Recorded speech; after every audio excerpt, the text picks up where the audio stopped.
우리가 살면서 어느 때는 굉장히 본질적이고 또 중요한 질문인데도 아주 쉽게 관가되는 것들이 많이 있지 않을까 하는 생각이 듭니다. 왜냐하면 언제나 이 본질적인 질문들은 굉장히 도전적이기 때문입니다. 그래서 그 본질적인 질문은 많은 사람들로 하여금 자신의 그 마음을 다시 살펴보도록 하는 것이기 때문에 받기가 쉽지 않게 되는 것 같습니다. 가령 누가 당신 예수 믿는 사람 맞습니까? 그 말을 하면 물론 뭐 어떤 톤으로 물어보는지 또 어떤 대화 안에서 그 말을 하는가에 따라 조금 의미가 다르기는 하겠지만 내가 정말 예수 믿는 사람인가 하는 것을 다시 한번 확인하는 건 굉장히 중요한 질문임에도 불구하고 이미 그 질문 자체가 너무 도발적이고 도전적이라는 거죠. 그래서 그 질문은 사람을 상당히 불쾌하게 만들 수도 있지 않을까라고 생각합니다. 만일 우리가 그건 아주 개인적인 것이고 또 본질적인 것이라서 그런 본질적인 질문을 해서는 안 된다고 생각해서 이건 그냥 다 같이 전제해야 되는 거지, 어설프게 질문하는 것은 그 사람에게 상당히 기분 나쁘게 들릴 수 있다라고 이제 그러한 입장에서 살아간다면 오늘 사도 바울이 하는 말도 그렇게 쉬운 말은 아니라는 생각이 듭니다. 그러니까 누가 저에게 목사님 정말 예수 믿으세요? 그렇게 묻는다면 제가 그 질문을 받으면서 물론 왜 그 질문을 할까를 생각하긴 하겠지만 그 질문 자체가 우리로 하여금 정말 화들짝 놀라게 만드는 그러한 질문이라는 거죠. 그러면서도 무슨 소리냐, 당연한 질문을 왜 하냐라고 이제 생각할 수도 있을 겁니다. 사도 바울이 지금까지 고린도 교회의 문제에 대해서 이야기를 쭉 하고 그 다음에 그 교인들이 가지고 있는 그 심각한 문제들에 관해서 날카롭게 지적을 하고 비판을 하고 또 책망을 했는데, 그 책망을 하면서 그 다음에 하는 말이 너희가 믿음 안에 있는가, 너희 자신을 시험하고 너희 자신을 확증하라 라고 이야기합니다. 네가 정말 믿는 사람이냐 한번 확증하고 테스트 해봐라, 이렇게 말하는 거죠. 그러면 이 말은 어떻게 보면 참 듣기 언짢은 말일 수도 있다라는 것입니다. 그래서 당신이 정말 믿음 안에 있는지 다시 한번 확인해 보십시오 하는 그 말은 내가 사도인가 아닌가 이런 거 의심하지 말고 너희들이나 한번 잘 살펴봐라, 뭐 그런 뜻으로 들릴 수 있을 것 같기도 하고, 또한 그 말 자체가 왠지 자신의 사도직을 의심하고 있는 사람들에게 오히려 그들에게 심각한 문제가 있음을 지적해서 일종의 그 카운터 펀치를 날리는 것 같은 그런 느낌을 받기도 한다는 것입니다. 사실 교회에 다니는 사람들의 경우에 어쩌면 제일 듣기 싫은 말이 당신 진짜 예수 믿는 사람 맞아? 이 말일 것 같은데, 아주 기본적인 질문이긴 하지만 그 말이 제일 듣기 좀 거북하고 싫은 말일 겁니다. 왜냐하면 아마도 우리 마음속에 내가 예수를 믿기는 하지만 믿는 사람처럼 살지 못하고 있다는 생각이 아주 강하기 때문에, 그래서 대부분의 교인들이 그 부끄러움이라고 할까요? 아니면 일종의 수치? 뭐 그런 느낌이 있는 것 같습니다. 여러분, 서양 사람들이 가지고 있는 느낌의 중심에는 죄책, 죄의식이라는 게 있다고 하고, 근데 동양 사람들이 가지고 있는 그 느낌의 중심에는 수치심이 굉장히 강하다고 해요. 그래서 수치심을 느끼는 걸 못 견뎌 한다고 합니다. 그리고 아마 그런 것들 때문에 저도 그렇고 여러분들도 그럴 거라고 생각하는데, 누군가 나에게 당신 위선자 같다, 좀 위선적이다 하는 그 말이 또 제일 듣기 싫은 말입니다. 그러니까 정말 예수 믿는지 한번 확인해 봐라 하는 말은 상당히 도전적인 말이라고 볼 수 있는데, 저는 바울이 그런 의도에서 이 말을 하고 있지는 않다고 생각합니다. 그래서 우리도 바울의 이 질문 앞에 본질적으로 우리 자신을 한번 생각해 볼 필요가 있지 않을까 하는 생각이 듭니다. 예전에 여러 그 교단 사람들을 만나게 되면 그 교리에 대해서 뭐 이렇게 이런저런 얘기를 하다 보면 교리에 대해서 이제 이야기할 때가 있습니다. 그러면은 이제 어김없이 등장하는 것이 이제 예정론이 맞냐, 자유의지가 맞냐, 아니면은 하나님의 주권에 관한 그러한 이야기들이 나오게 됩니다. 그러면 각 교단에 따라 이제 자신의 주장을 펼치게 되는데 교리가 사람이 만든 거기 때문에 완벽하지 않으니까 빈틈이 다 있죠. 그러면 그것을 파고들고, 그리고 논쟁하는 우리들도 공부가 부족한 면이 있으니까 그 부분에 이제 꼬리에 꼬리를 물면서 이제 열띤 논쟁이 됩니다. 근데 그렇게 이야기를 하다 보면 한 사람이 그야말로 아주 결론적인 이야기를 하는데, 뭐냐 하면 내가 계속 우리들 얘기를 들어보니까 너는 칼빈파고 너는 웨슬리파다, 그런데 나는 예수파다 라는 겁니다. 그럼 나머지 사람은 예수 안 믿는 사람입니까? 다 예수 믿는 사람이죠. 그래서 나는 예수파다, 이 말이 제일 그런 곳에서 듣기 싫은 말입니다. 사실 그런 대화에서 예수를 믿는다는 건 기본으로 깔려 있는 거죠. 그런데 그렇게 논쟁을 벌이다 보면 예수를 믿는 사람 중에 칼빈파도 있는 거고, 웨슬리파도 있는 거고, 오순절파도 있는 겁니다. 근데 거기에 대놓고 느닷없이 나는 예수파다라고 말하는 것은 상당히 교만하게 들리거나 자기만 잘 믿는 것 같은 독선적인 말로 들려서 굉장히 얄밉기도 하고 듣기 싫다는 거죠. 하지만 가만히 생각해 보면 가장 중요한 본질을 놓치지 말아야 된다는 점에서는 어쩌면 그것이 가장 중요한 것이 아닐까라는 그러한 생각을 하게 됩니다. 왜냐하면 정말로 본질적으로 중요한 건 난 예수 믿는 사람이라는 사실을 기억하는 것이 중요하고, 그것이 얼마나 무게를 갖는가 하는 것이 훨씬 더 중요한 일이어야 한다고 생각하기 때문에 그렇습니다. 정말 환난 중에 있거나 아니면 심한 분노와 분쟁 가운데 있을 때, 혹은 굉장히 낙심해 있을 때, 그때 우리 예수 믿는 사람이잖아요 라는 그 말이 얼마나 무게가 있는 말인가 라는 것이에요. 정말로 그 말에 무게를 둘 수 있을까? 사람들은 그 말을 들으면 정말 내가 예수 믿는 사람인데 라는 생각을 하기보다 그 말이 굉장히 짜증을 나게 하거나 화나게 하기도 할 거라고 생각합니다. 한참 교회가 분쟁에 있고 분규가 있어서 그냥 열띠게 아주 그렇게 반목하고 있을 때, 그럴 때 거기에 있는 사람들에게 우리 예수 믿는 사람이지 않습니까? 이 교회의 주인은 결국 예수님 아닙니까? 라고 말하면 얼마나 많은 교인들이 그 말 앞에서 내가 지금 무엇을 위해서 이러고 있는가 하는 것을 진지하게 생각할까요?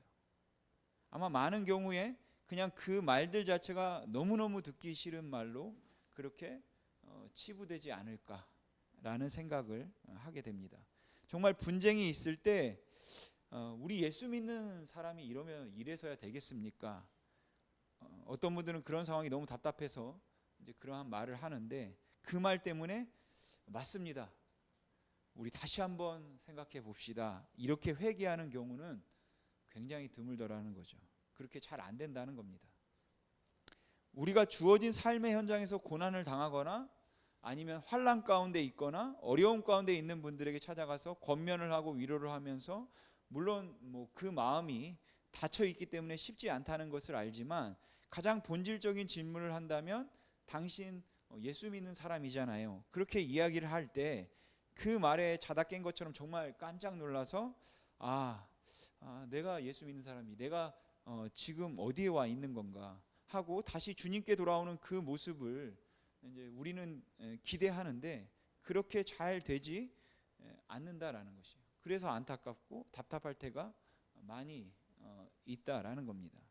그리고 그런 의미에서라고 한다면 아주 본질적인 것 같아서 좀 도전적이긴 하지만, 사도 바울은 모든 이야기를 하고 난 다음에 오늘 이 고린도후서를 마감하면서 하는 그 말이 너희가 믿음 안에 있는가, 너희 자신을 시험하고 너희 자신을 확증하라, 네가 정말 믿음 안에 있는지 다시 한번 확인해 봐라 라고 이야기를 하고 있는 겁니다. 저는 바울의 이 말이 아주 본질적인 질문인데 굉장히 중요한 질문이라고 생각합니다.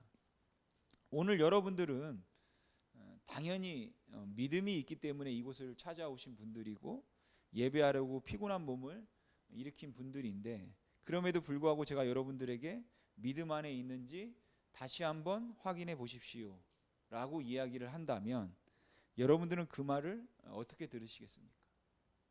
기분 좋게 들으시겠습니까? 진지하게 들으실 수 있겠습니까? 만일 우리가 오늘 하나님의 은혜 가운데서 다시 한번 끄집어내어서 다시 한번 확인하고 확증함으로 주님, 내가 예수 믿는 사람입니다. 나는 주님을 사랑하는 사람입니다. 라는 그 고백을 우리가 진지하게 할 수 있다면 그건 우리에게 굉장한 힘일 거라고 생각합니다. 그러니까 우리에게 주어진 상황에서 우리로 하여금 원망하게 만들고 또 분노하게 만들고 때로는 우리로 하여금 낙심하게 만들었던 그 수렁에서 우리를 건져낼 수 있는 그 확실한 질문과 확실한 답이 무엇인가 하면 맞습니다. 주님, 나는 예수 믿는 사람입니다. 라는 그 대답입니다. 그러니까 나는 예수를 믿습니다. 그것을 우리가 항상 붙들 수 있으면 그것이 우리를 그 수렁에서 건져낼 수 있을 거라고 생각합니다. 근데 사실 바울의 그 다음 말이 더 무겁습니다. 바울은 믿음 안에 있는가 너희 자신을 시험하고 너희 자신을 확증하라 라고 말한 다음에 예수 그리스도께서 너희 안에 계신 줄을 너희가 스스로 알지 못하느냐, 그렇지 않으면 너희는 버림받은 자다 라고 얘기합니다. 누구든지 예수 그리스도 안에 있지 아니하면 그 그리스도 안에 있다는 것을 스스로 알지 못한다면 그는 버림받은 자다 라고 이야기하고 있습니다. 그러니까 나는 예수 믿는다는 게 그렇게 중요하다고 생각하지 않습니다 라거나 아니면 그 사실에 대해서 전혀 무게를 두지 못한다면 너희는 버리운 자다, 그렇게 이야기를 하는 거죠. 사실 그렇죠. 저희가 이 질문이 굉장히 중요한데 저는 여러분들이 다 예수 믿는 사람이라는 것을 그냥 추정하고 있을 뿐입니다. 여러분들도 제가 예수를 믿는 목사라는 것을 추정하고 있을 뿐입니다. 그렇게 전제하고 있을 뿐이라는 거죠. 사실 제가 예수 믿는 사람인지 아닌지 여러분들이 모르시잖아요. 아십니까? 제가 예수 믿는 사람인가요? 전 사실은 안 믿습니다. 그냥 이렇게 하고 목사가 되는 게 그래도 뭐 직장 생활보단 나을 것 같아서 그래서 그냥 나 예수 믿는다고 믿는 척 말하고 그리고 이렇게 목사인 행세를 제가 만일 하고 있다면 그렇다면 여러분들이 뭐 그걸 어찌 알겠습니까? 제가 하고 있는 말들과 아마 여러분들이 저에 대해서 알 수 있는 건 제 목회 현장에서 그것이 확정될 때 그것을 알 수 있을 거다라고 생각해요. 정말 내가 구원을 받았는가 아닌가 하는 것을 알 수 있는 것은 자기가 아는 겁니다. 본인이 아는 것이지 다른 사람들은 그냥 그 삶과 또 그 모습들, 그 고백을 보고 믿어주는 거죠. 그렇다면 당신 예수 믿는 사람이잖아요 라는 그 말이 정말 믿는 사람에게는 무게가 실리는 것이고 안 믿는 사람에게는 그게 아무 무게가 없는 말인 것이에요. 그게 무슨 의미가 있겠습니까? 아무 힘이 없는 말이지. 근데 여기서 우리가 좀 조심해야 될 부분들이 있을 것 같다는 생각이 듭니다. 그리스도가 너희 안에 있는 것을 스스로 알지 못한다면 그렇다면 너는 버림받은 자다, 이렇게 말을 하는데 이 말이 종종 오해를 불러일으키기도 하는 것 같다는 거죠. 마치 이 말은 예수 그리스도를 믿고 난 다음에 본인의 마음속에 그 예수 그리스도에 대한 확신이 자꾸 약해지게 되거나 아니면 의심하게 되면 하나님께 버림받을 수 있다는 것인가? 라고 이해를 해서 하나님께서 언제 우리를 버리실지 알지 못하니까 너희는 버림을 받았는지 버림받지 않았는지 항상 스스로를 살펴서 알아야 된다라는 말로 이해를 하면 우리가 말하고 있는 구원의 확신이라고 하는 것은 정말 풍전등화와 같은 것입니다. 이것은 뭐 있다 없다 뭐 그러는 거죠. 어느 때는 정말로 내가 잘 믿는 것 같다가 어느 때는 뭐 안 믿는 것 같잖아요. 스스로 알지 못하느냐고 말하지만 어느 때는 내가 정말로 예수를 믿는 것 같은데 어느 때는 내가 예수 안 믿는 것 같아서 내가 정말 믿는 사람인가 하고 스스로에게 의심이 생겨서 자신이 없을 때도 있지 않습니까? 그래서 때로는 누구에게 찾아가서 물어보고 싶기도 합니다. 나 예수 믿는 거 맞습니까? 내가 제대로 믿는 거 맞습니까? 라고 누굴 찾아가서 물어보고 확인하고 싶은 그러한 때도 있다는 거죠. 그래서 스스로 아느냐는 그 질문 앞에 우리가 혼란스러운 것은 뭐 저도 그렇지만 어느 땐 믿는 것 같고 어느 땐 솔직히 잘 모르겠습니다. 어느 때는 좀 자신이 없어요. 그런데 그렇게 생각하는 분들의 경우는 바로 그렇게 생각하기 때문에 구원을 잃어버릴 수 있는가라는 의문을 가질 수 있을 것 같습니다. 저는 하나님께서 우리를 사랑하셨다가 버리는 그러한 사람은 없다고 믿습니다. 우리의 어떤 행위나 아니면 우리의 그 믿음의 상태나 혹은 우리의 어떤 의식의 상태에 의해서 구원이 결정되는 것이 아니기 때문에 지금 바울이 여기서 하고 있는 말의 의미는 내가 알아야만 된다. 그런데 그 아는 것이 흔들렸다면 너는 구원을 잃어버린 것이다. 버림받은 것이다. 그런 의미에서 그렇기 때문에 이 말을 하고 있는 건 아니라고 생각합니다. 그러니까 한번 예수를 믿는 사람은 죽을 때까지 주님께서 버리지 않습니다. 성도의 견인의 교리죠. 하나님께서는 그 한 사람을 끝까지 구원에 이르도록 그렇게 하실 거라고 저는 믿습니다.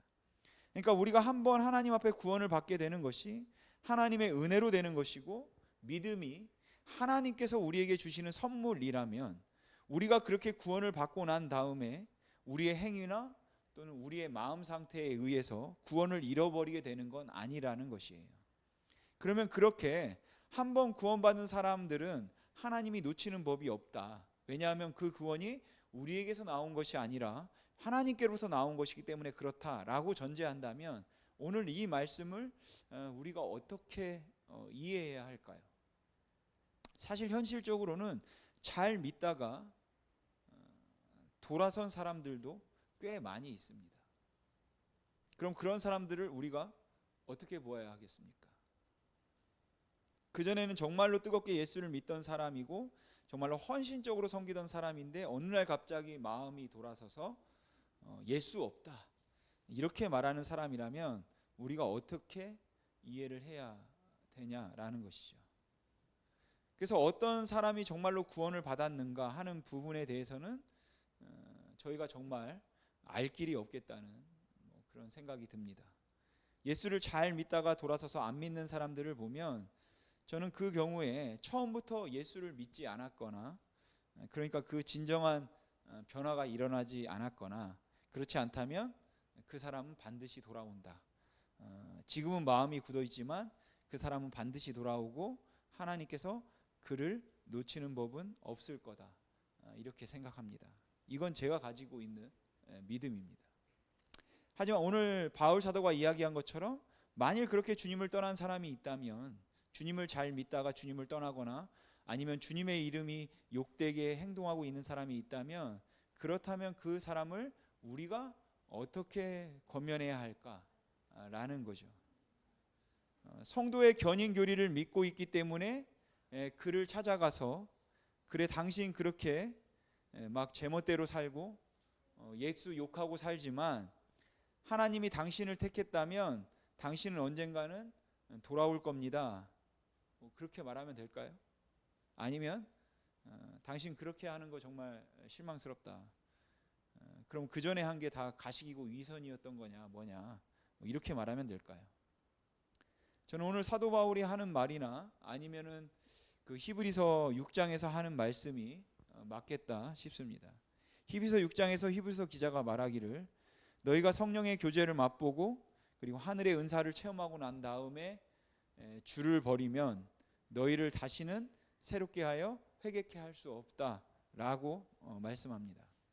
여러분 한번 성령의 은사를 체험하고 그 성령의 은사를 경험하고 난 다음에 주를 버리면 이 말의 의미는 예수를 믿었다가도 그리고 은혜를 체험하고 난 다음에도 그 은혜를 잃어버릴 수 있다는 그런 말을 하는 것도 아니고 그렇게 하고 떠난 사람은 다시 돌아올 수 없다는 말을 하는 것이 아니라 즉 교리적으로 어떤 이야기를 하는 것이 아니라 이 말은 목회적인 권면입니다. 바꿔 말씀드리면 현재 우리가 보기에 그 사람이 예수 믿는 사람인지 안 믿는 사람인지 우리는 모르죠. 처음부터 하나님의 택함을 받았는지 안 받았는지 모릅니다. 그렇지만 예수를 잘 믿던 사람이 어느 날 아주 악하게 행동을 하거나 아니면 믿는 사람답지 않게 행동을 할 때 혹은 주님을 부인하는 것 같을 때 그때 그를 찾아가서 할 수 있는 권면은 뭔가 하면 당신 그렇게 하면 구원을 잊는다, 버림받는다 하는 그 말을 해야 된다는 것입니다. 그게 목회적인 권면입니다. 그러니까 우리가 성도의 견인 교리를 너무 생각하다 보면 이것을 교리적인 문제로 접근하게 된다는 것이죠. 그런데 이건 교리적인 문제로 이야기할 것이 아니라는 겁니다. 물론 성도의 견인 교리를 우리가 또 얘기할 때도 있죠. 신앙생활 하다가 낙심 가운데서 또 허우적거리고 있는 분들을 볼 때 또 우리가 이럴 때는 하나님의 견인의 교리를, 성도의 견인의 교리를 또 우리가 그분에게 권면할 필요도 있는 것입니다. 우리가 그 사람의 구원에 관해서 잘 알지 못하고 있는 상황에서 가시적으로 보여지는 것이 그 사람이 주님을 믿지 않는 사람인 것처럼 그렇게 행동한다면 그때 그를 다시 복음으로, 마치 초신자에게 권면하는 것처럼, 불신자를 권면하는 것처럼 그렇게 권면해야 된다는 것입니다. 그러니까 어떤 때는 굉장히 강하게 권면해야 할 때도 있다는 것이죠. 그래서 분명히 예수를 믿는 사람들의 모임이지만 사도 바울은 고린도 교회를 향해서 말하기를 너희가 믿음 안에 있는가? 너희 자신을 다시 한번 시험하고 너희 자신을 확증하라. 내가 그리스도 안에 있음을 스스로 알지 못하면 너는 버리운 자다. 그 이야기를 하고 있는 것입니다. 그런데 이 말의 의미는 구원을 이룰 수 있다는 이야기를 하고 있는 것이 아니라 우리 모두가 다 지금 이 시간에 정말로 내가 예수 안에 있는가 하는 사실을 확인하고 그 사실 때문에 위로를 받고 그 사실 때문에 힘을 얻고 그 사실 때문에 죄를 이길 수 있어야 되고 그 사실 때문에 우리가 돌이킬 수 있어야 된다라는 이야기를 하고 있다라는 것이죠. 그래서 오늘 여러분들에게 두 가지를 이야기하고 싶습니다. 하나는 정말 우리가 가장 중요하고 본질적인 이 사실, 이 엄청난 사실을 우리가 날마다 확인해야 되는데 그것을 확인하지 못하고 있다는 것, 그것을 중요하게 생각하지 못하고 있다는 것이 우리는 문제일 거라고 생각합니다. 그러니까 우리 목회자들의 경우에 있어서도 교인들을 통해서든 아니면은 뭐 성경을 통해서든 날마다 복음을 들어야 하는데 예수 그리스도가 죽을 수밖에 없는 죄인을 구원하셨습니다. 당신은 죄인입니다. 그런데 예수님이 나를 구원하셨습니다. 이 복음을 매일 날마다 들어야 하는 것인데 그렇게 하지 못하고 있는 경우가 많지 않냐라는 것이죠. 그래서 우리는 누구에게 복음을 전하면, 심지어는 예수 잘 믿는 사람, 예수를 오래 믿었던 사람에게 뭐 복음을 말하면 내가 지금 예수 믿은 지 몇 년인지 아냐, 30년도 넘었다. 근데 지금 감히 네가 나한테 복음을 말하냐? 이래서 이제 복음을 아예 한 번도 안 듣게 되는 거죠. 그러니까 이게 문제가 아니냐는 겁니다. 우리가 사실 기억해야 되고 날마다 들어야 되는 것은 바로 복음입니다. 예수님이 우리를 위해 죽으셨습니다. 그 예수님이 우리의 생명입니다. 내게 그 복음을 전해 주십시오. 그 복음을 다시 기억하고 싶고 그 복음을 붙들고 싶고 우리가 이 복음을 살아내고 싶습니다. 라는 그러한 열정이 우리에게 있어야 할 줄로 믿습니다. 두 번째로 오늘 저는 여러분들에게 그 복음의 내용들에 관한 것보다도 우리가 정말 모두가 다 그냥 전제하고 있지만 그 전제되고 있는 그 엄청난 사실이 우리한테 진짜 실제적인 무게로 좀 다가왔으면 좋겠다는 것입니다. 그게 무엇인가 하면 바로 우리는 예수 믿는 사람입니다 라는 말입니다. 우리가 예수의 사람들입니다. 그 말을 우리가 정말 좀 깊이 생각해 봤으면 좋겠습니다. 그래서 여러분들을 그 어렵고 힘든 환난과 고통과 때로는 그 경제적인 위기 가운데 그 불안과 또 초조함으로부터 조금 자유하게 해줄 수 있는, 수렁에서 건져낼 수 있는 그 실제적인 능력이 바로 예수로부터 나올 수 있으면 좋겠다라는 것입니다. 나는 예수 믿는 사람입니다. 나는 죄인이었었는데 예수 그리스도께서 나를 위해 죽으심으로써 나를 하나님의 백성이 되게 하시고 나에게 영원한 그 생명을 주셨습니다. 그 고백을 우리가 붙들고 살 수 있으면 좋겠습니다. 그래서 우리에게 이 복음이, 또 내가 예수를 믿는 사람이라는 그 말이 정말 무게 있게 다가오고 오늘도 저와 여러분에게 정말 힘이 될 수 있기를 소망합니다.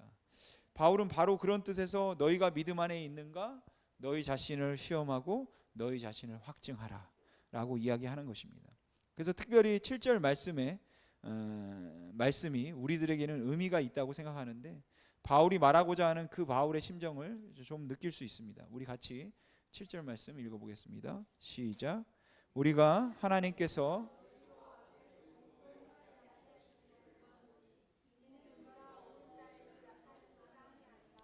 오직 우리는 버림받은 자 같을지라도 너희는 선을 행하게 하고자. 아멘.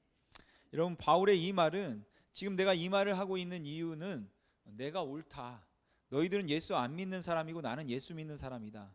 너희들은 지금 주님을 떠나서 그렇게 지금 방황하고 있지만 나는 예수 잘 믿는 사람이다. 그런 이야기를 하고자 함이 아니라, 우리가 버리운 자가 된다 할지라도 너희가 바로 서도록 하기 위해서 내가 이 말을 했다라는 의미에서 이 모든 이야기를 하고 있는 것입니다.